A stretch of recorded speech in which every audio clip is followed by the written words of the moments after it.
जी जी नाज़रीन, मां तव्हां मेज़बान ज़ाहिद राजपर ऐं कुझु वक़्फ़े खां पोइ पाण ॿीहर प्रोग्राम में हाज़िर थिया आहियूं। पाण मुख़्तलिफ़ मौज़ूअनि ते मुल्की सियासत ते पाण तजुर्बो पेश कंदा आहियूं ऐं हिन वक़्तु बि साण मौजूदु आहे तजिया निगार मज़हर ख़ासि कहिड़ी पाण उन खां बि सूरत हाल ते पाण हिकिड़ो तजियो वठंदासीं जेका सूरत हाल पाकिस्तान में मौजूदा सूरत हाल थी आहे, जंहिंमें सियासत में ओचितो हिकिड़ी ड्रामाई तब्दीली आहे आई आहे।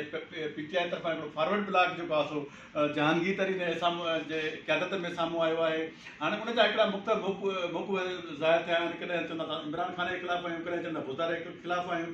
ऐं उन खां सवाइ ओचितो इलेक्शन खां पोइ यको चौधरी निसार हलफ़ न पिए खयूं, हाणे चए थो मां हलफ़ खणंदुसि। पंजाब असेंबली में MPA आहे ऐं आज़ाद हैसियत में चूंडियो हुयो। हाणे उन MPA पर उहो हलफ़ खणण तरफ़ वञे पियो। उन सॼी सूरत हाल ते असां हंधि मौजूदु आहे मज़हर ख़ासि कहिड़ी सीनियर तजज़ियाकार आहे, सहाफ़ी आहे। पाण उन्हनि खां सॼी सूरत हाल बाबति हिकु तजुर्बो पेश कंदा त उन छा चवणु आहे। जी मज़हर ख़ासि कहिड़ी जहांगीर तरीन जो PTI मां प्रेशर ग्रुप ठाहिण वारो मसइलो ईअं आहे त हिकु तरफ़ हुकूमत में वेठल धुरियूं उन जा जेके बि जहांगीर तरीन सां गॾु MNA MPA आहिनि उहे हुकूमत जूं सभु जेके सहूलियतूं वठनि था।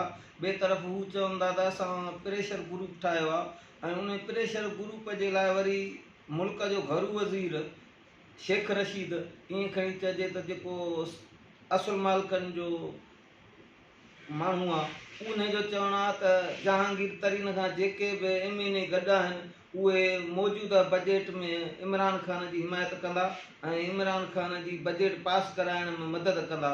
उन खां अलावा ॿिए तरफ़ वरी ॻाल्हि इहा आहे त पाण ई जहांगीर तरीन मीडिया ते अची चए थो त असां जेको ही मुंहिंजे दोस्तनि ग्रुप ठाहियो आहे उहो इन लाइ ठाहियो आहे त असां सिर्फ़ु पंजाब जे वज़ीर आला फौजदार जे मथां प्रेशर विझण था चाहियूं, जेको हुननि जे हामियुनि खे मुख़्तलिफ़ तरीक़नि सां परेशान थो करे ऐं हुननि जा मसइला हल नथो करे। हिक ई हंधि ॿ मौक़िफ़ ॿ ॻाल्हियूं इन्हनि जो अजीब क़िस्म जो तज़ाद आहे ऐं पाकिस्तान जी अवाम मीडिया ते जेके ॻाल्हियूं आहिनि उहे ॿुधे ऐं उहा पाण ई फ़ैसिलो करे त असां वटि सियासत जो रुख कहिड़े पासे वञी रहियो आहे। ऐं ॿिए तरफ़ वरी असांजो चौधरी निसार साहिबु आहे जंहिं 2.5 सालनि ताईं हलफ़ ई न खयूं, वरी ओचितो हाणे उहो आज़ाद MPA चूंडियो आहे। हाणे वरी ओचितो हुनखे ख़्यालु आयो आहे त सूमर जे ॾियारे 24 मई ते हुन जेको आहे सो फ़ैसिलो कयो आहे त उहो हलफ़ खणंदो।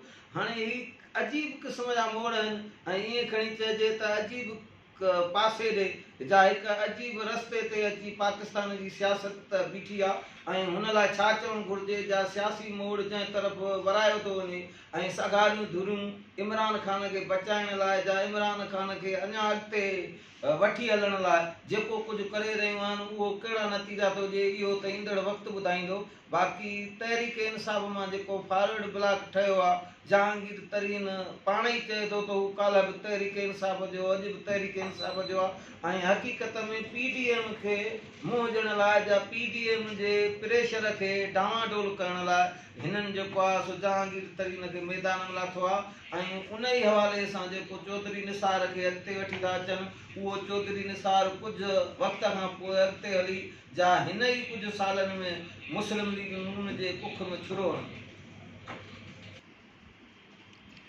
जी नाज़रीन, तव्हां मौजूदा सूरत हाल ते नाम्यारे तजिया निगार मज़हर ख़ासि जो तजुर्बो ॿुधो। हुनजो चवणु आहे त चौधरी निसार मुस्लिम लीग नून जे में छुरो हणंदो, जॾहिं त जेको PTI में जेको PTI में नओं फॉरवर्ड ब्लॉक ठहियो आहे जहांगीर तरीन जो, उहो PTM खे जेको आहे सो जी रस्ता रोकण लाइ हिकिड़ो हुकूमत पारां जेको आहे सो पंहिंजो जेको आहे सो मुखालिफ़ ग्रुप पैदा कयो पियो वञे। इहा सॼी तजुर्बो तव्हां ॿुधो ऐं मज़हर ख़ासि पेश कयो। असां ॿीहर कंहिं मौज़ूअ ते को सियासी मौज़ू हुजे को या को समाजी इशू हूंदो हुन पाण गॾु हूंदासीं। ज़ाहिद राजपर खे ॾींदा इजाज़त। अल्लाह भाई।